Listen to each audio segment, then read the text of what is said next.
This lovely little plant here is called Ribwort Plantain. I've got a lot of this in my upstairs lawn. Apparently, these flower buds are edible and taste of mushrooms.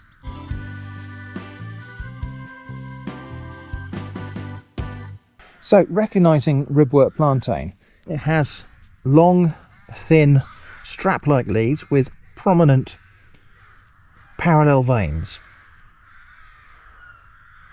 It has little flower buds that have these amazing little trembling petals held on whisker-like stalks. These buds can either be quite small and rounded like this, or they can be elongated like this. The only things you're likely to mistake it for is other plantains. So here we've got a broader leaf plantain. I think this is Plantago media. This is the medium plantain. Broader, rounder leaves, but absolutely no harm will come to you if you mistake plantain for one of its close relatives and eat the wrong plantain. They're all edible. The leaves apparently can be bitter, but these flower buds, when they're probably a little bit less mature than that, supposedly taste of mushrooms. I'm going to be putting that to the test today.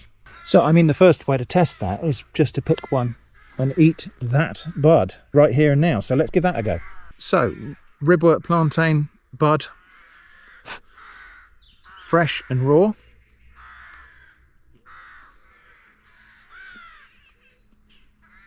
Quite bitter. It has got an interesting flavour. I'm not sure I would describe that as mushroomy, but I can see what they mean. It is quite aromatic.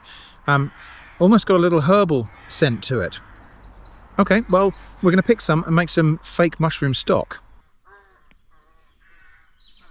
Not difficult to pick quite a lot of these in a very short space of time. These are quite small compared to perhaps some plants that might be growing in richer soil, more moist conditions. I'm sure I'll be able to gather enough here to give this a try. All of the information I've read suggests that it's the unopened buds that are the thing to pick, but I suppose we should try one where the flowers are out. So here's a good candidate. Let's give that a taste. Very fluffy.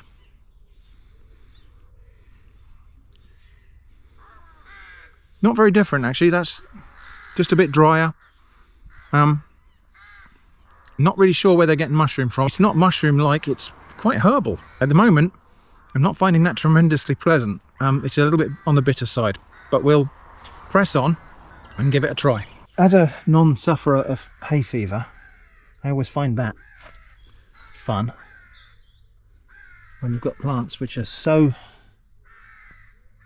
rich with pollen that you can see it dispersing when you give them a little tap. So my 100% organic plantain buds are teeming with little bits of life. I've got some little weevils here. So I'm going to spread these out and allow the bugs and things to leave. I'll give them a good shake. Just probably spread them out on a piece of paper. Let the insects walk away before I cook this. This does mean I potentially did just eat an insect because I wasn't all that careful when I picked that first one and ate it, but you know, extra protein. So yeah, I'll just keep on just jiggling these around on this tray and helping the wildlife to escape until I'm as confident as I need to be that we've got them all out. In case you're thinking that's a tick, it's definitely not. That's a very small weevil. A weevil is unlike a tick. 6 legs and a snout like a stick. He mostly eats weeds and occasionally seeds, and that's the extent of his trick. A tick is quite unlike a weevil.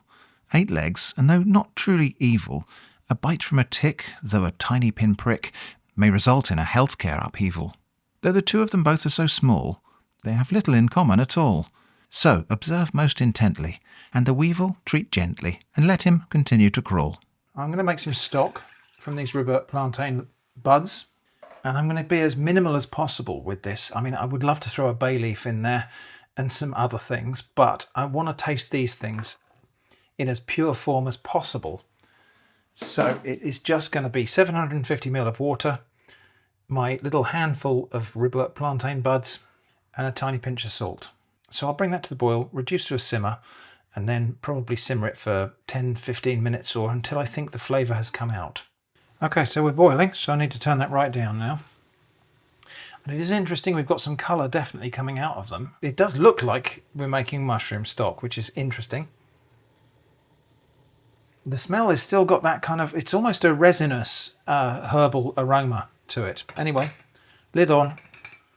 I'm just going to simmer that gently for probably 10-12 minutes. All right, time's up on simmering. So now I'm just going to strain that into a jug. And that is my fake mushroom stock. It looked a lot browner than that in the pan. Some of the guidelines and recipe things I've seen talked about toasting or roasting the plantain buds before boiling them to make the stock.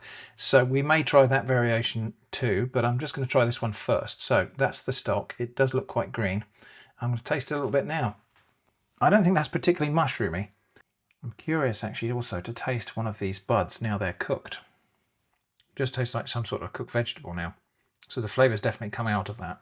Yeah, it just tastes like green vegetable, spinach or something. Well, what to do? Should we press ahead and make a little risotto with the unroasted buds? I think we will. So this is going to be incredibly simple. I'm purposely steering clear of adding too many confounding flavours to the mix because I want to evaluate this ingredient as best I can, not in isolation, but without too many other things going on. So half an onion chopped. I'm just going to gently fry that in some butter and olive oil. And I'm not going to be looking to brown or caramelise these onions at all, just soften them until they're translucent. Reckon that's about right. I've got a little over half a cup of arborio rice here. And then some of this fake mushroom stock. Now this should cook up pretty quickly because the stock is already hot. And now we've just got to keep bringing that to the simmer and adding more stock until we think we're at the right place. You can add all the stock together, by the way. I think Adam Ragusa did a video where he tested with all of the stock in at once versus adding little bits, and it didn't make a lot of difference. I'm going to carry on adding it in little bits here because it's easier to gauge rather than trying to calculate the amount.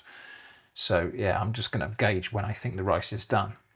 Now I may not have enough stock here, so I might have to just add a bit of water as well. I think it's quite common for risotto to have white wine in them, but I'm not going to be adding that. I don't have any white wine to hand, but also, again, I want to try to keep things as simple as possible here and not add too many confounding flavours. There are some things I have to add because I think it just wouldn't be right without them. So the cheese at the end is potentially the biggest confounding flavour that we're going to add to this, but I don't really see any way to leave that out.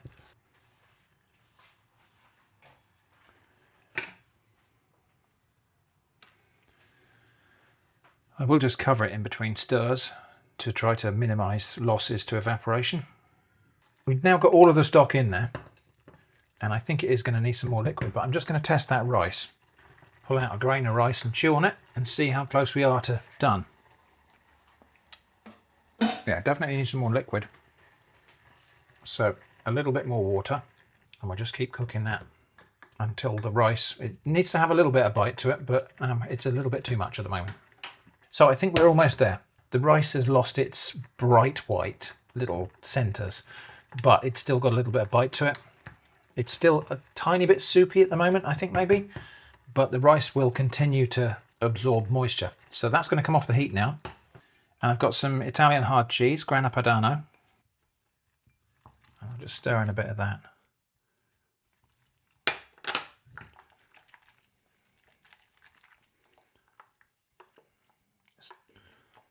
Work that in.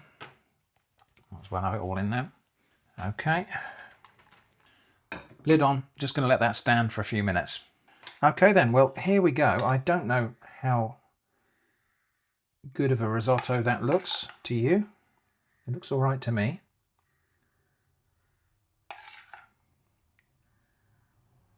Before I add any of the garnishes and seasonings, I'm just going to taste that exactly as it is because, as I've perhaps been labouring the point, I want to taste the Ribwort Plantain, or the effect that it's had in this dish. So, it's nice. It's very plain. It's not very mushroomy. I think that's probably going to be a bit of a fail, to be honest. I think if you told me there's mushrooms in that, I'd say, where? Okay. A little bit of additional stuff.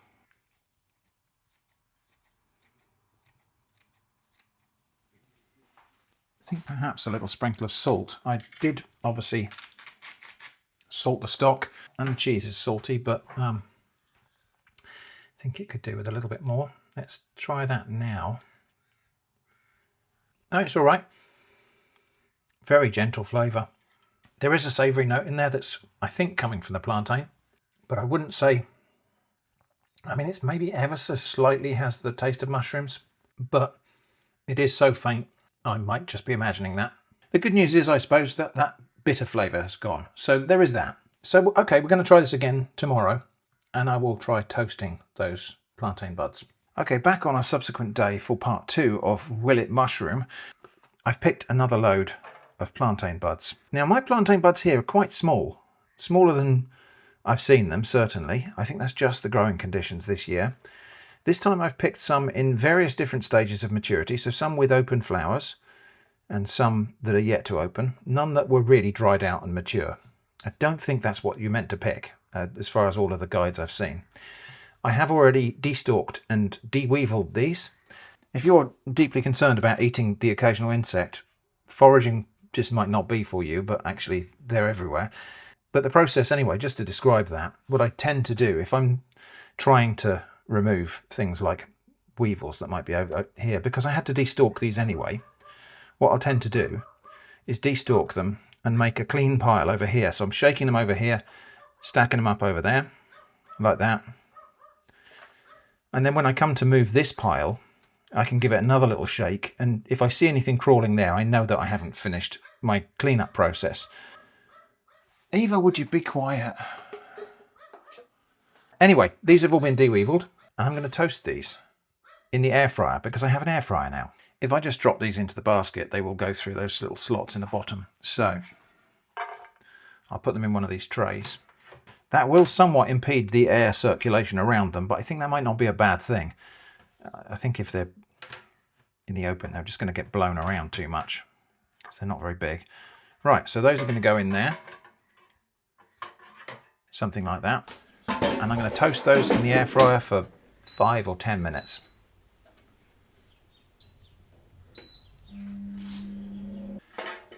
Okay, at 5 minutes, we can see that they are starting to cook, but they're not done yet. I think we do need another 5 minutes. I'll just give them a little stir around, turn them over a bit. I reckon a few minutes more. I'm not really smelling mushrooms. I'm smelling cooked vegetation and some of those aromas that we had before. Okay, there we go. That was for a total of about 12 or 13 minutes, including warm-up time. And these are toasted. They're not burnt, but they have dried out quite a bit and shrunk. So from here, it's going to be the same as what you saw in the earlier part of the video, so I will just skip through it really quickly until we get to the tasting. So, into 750 ml of water, seasoning, boiling, simmering, straining, chopping, adding, stirring, sweating, measuring, adding, stirring, covering, waiting, stirring, checking, adding, stirring, covering, waiting, stirring, checking, covering, waiting, checking, adding, stirring, covering, waiting, stirring, adding, stirring, covering, waiting,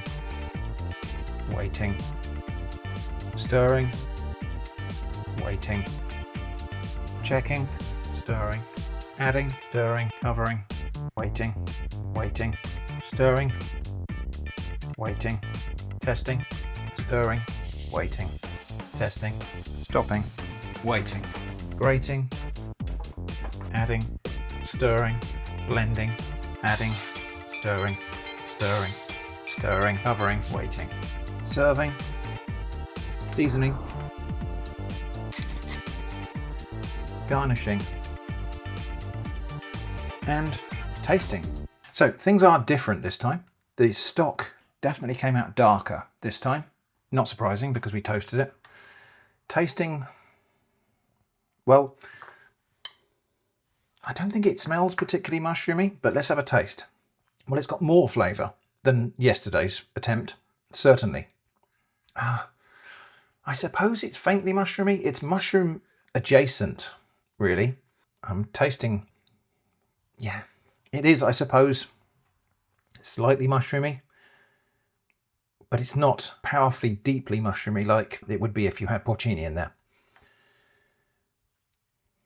Definitely a better flavour, but in my opinion, that is a bit of a stretch calling that mushroomy. But definitely better and less resinous tasting. So in the previous iteration of this, that resinous flavour that was present in the raw buds did come through into the risotto. And actually, I could still smell it, like on my skin later. Talking to someone on Discord, they said that apparently people do chew plantain buds to repel mosquitoes. And I can believe that that works because the raw buds do have this kind of resinous, almost cologne-like, woody, aromatic nature. It's very familiar taste and smell, but I'm really struggling to put my finger on what it is that I'm remembering when I taste it. I suppose it's a bit like really fresh pine sawdust flavour, but faint. The toasted buds don't have that flavour, or at least the stock made from them doesn't have so much of that flavour, and it is nicer for that. But yeah, I don't know, if you were allergic to mushrooms and you wanted to taste something that tastes a little bit like mushrooms, this might be a thing. But I think it is a stretch calling that a mushroom flavour when I know how intense and deep and wonderful a mushroom flavour can be from wild mushrooms like porcini. Not terrible though, and I'm glad to have run this experiment. Now I know. If I've missed the mark here and I'm doing something wrong, maybe I needed to pick bigger plantain buds, for example. Maybe I needed to toast them for less time or longer. Maybe I needed to dry them or something. If I've missed the mark, do let me know in the comments, and I will maybe revisit this if I think there's more depth to explore. So that was fake mushroom stock made from plantain buds. I hope that's been interesting. Thanks for watching, and I hope to see you again soon.